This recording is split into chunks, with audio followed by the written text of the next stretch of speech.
Item ಯಾವುದೇ ಇರಲಿ try ಮಾಡಿ ಆಚಿ ಚಿಕನ್ ಮಸಾಲಾ. ಬರೀ ವಿಜಯಪುರ ಮಾತ್ರ ಅಲ್ಲ, ರಾಜ್ಯದ ಬಹುತೇಕ ಕಡೆ ನಿನ್ನೆ ಧಾರಾಕಾರ ಮಳೆ ಸುರಿದಿದೆ. ಮಳೆ ಸುರಿದಿರುವ ಪರಿಣಾಮ ಕೆಲವೊಂದಷ್ಟು ಕಡೆ ಅನಾಹುತಗಳಾಗಿದೆ. ಕೆಲವೊಂದಷ್ಟು ಕಡೆ ಈ ಬಿಸಿಲಿನ ತಾಪಮಾನದಿಂದ ಕಂಗೆಟ್ಟಿದ್ದಂತಹ ಜನರಿಗೆ ವರುಣ ತಂಪೆರೆದಿದ್ದಾನೆ.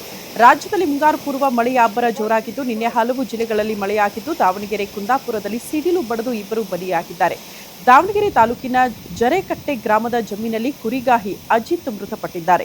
ಮಂಗಳೂರಿನಲ್ಲಿ ಮಿಂಚು, ಗುಡುಗು ಸಹಿತ ಭಾರೀ ಮಳೆಯಾಗಿದ್ದು ಕೆಲ ತಗ್ಗು ಪ್ರದೇಶದಲ್ಲಿ ಮಳೆ ನೀರು ನಿಂತು ಅವಾಂತರ ಸೃಷ್ಟಿಯಾಗಿದೆ.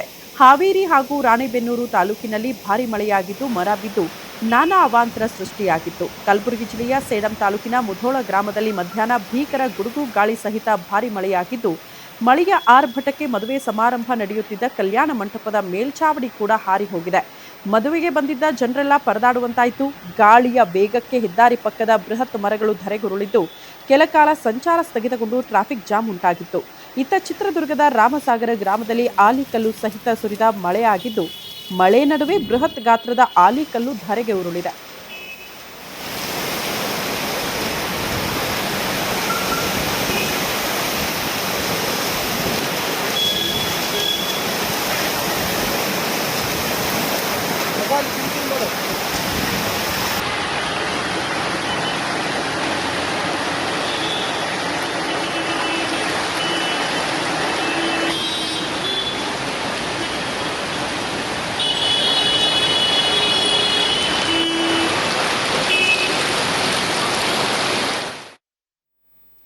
ಇನ್ನು ಉತ್ತರ ಪ್ರದೇಶದಲ್ಲೂ ಕೂಡ ಕಳೆದ 2 ದಿನಗಳಿಂದ ಧಾರಾಕಾರ ಮಳೆಯಾಗಿದ್ದು ಸಾಕಷ್ಟು ಅವಾಂತರಗಳು ಸೃಷ್ಟಿಯಾಗಿದೆಯಂತೆ. ಉತ್ತರ ಪ್ರದೇಶದಲ್ಲಿ ಪ್ರಮುಖವಾಗಿ ಈ ಮಳೆ ಈ ಹಿಂದೆ ಯಾವತ್ತೂ ಕೂಡ ಈ ರೀತಿ ನಾವು ನೋಡೇ ಇರಲಿಲ್ಲ ಅಂಥದ್ದೊಂದು ಮಳೆ ಅಂತ ಅಲ್ಲಿನ ಜನ ಆತಂಕ ವ್ಯಕ್ತಪಡಿಸಿದ್ದಾರೆ.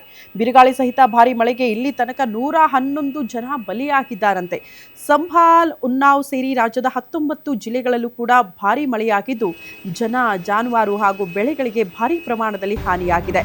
75ಕ್ಕೂ ಹೆಚ್ಚು ಮಂದಿ ಗಾಯಗೊಂಡಿದ್ದು 150ಕ್ಕೂ ಹೆಚ್ಚು ಜಾನುವಾರುಗಳು ಸಾವಿಗೀಡಾಗಿದೆ. ಹಲವು ಮಂದಿ ಅವಶೇಷದಡಿ ಸಿಲುಕಾಕಿಕೊಂಡಿದ್ದು ರಕ್ಷಣಾ ಕಾರ್ಯ ಚುರುಕುಗೊಳಿಸಲಾಗಿದೆ.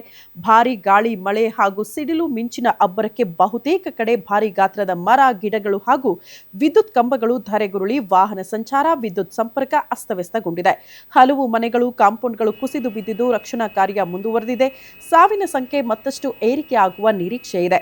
ಸಿಎಂ ಆದಿತ್ಯನಾಥ್ ಅವರು ಜಿಲ್ಲಾಧಿಕಾರಿಗಳ ಜೊತೆ ಸಭೆ ಕೂಡ ನಡೆಸಿದ್ದು ಪ್ರತಿ 3 ಗಂಟೆಗಳಿಗೊಮ್ಮೆ ಹಾನಿ ಕುರಿತು ವರದಿ ನೀಡುವಂತೆ ಆದೇಶ ಕೊಟ್ಟಿದ್ದಾರೆ. ಜೊತೆಗೆ ಯಾವುದೇ ವಿಳಂಬ ಮಾಡದೆ ಪರಿಹಾರ ವಿತರಣೆ ಮಾಡಬೇಕು ಅಂತ ಅಧಿಕಾರಿಗಳಿಗೆ ಸೂಚನೆ ಕೊಟ್ಟಿದ್ದಾರೆ.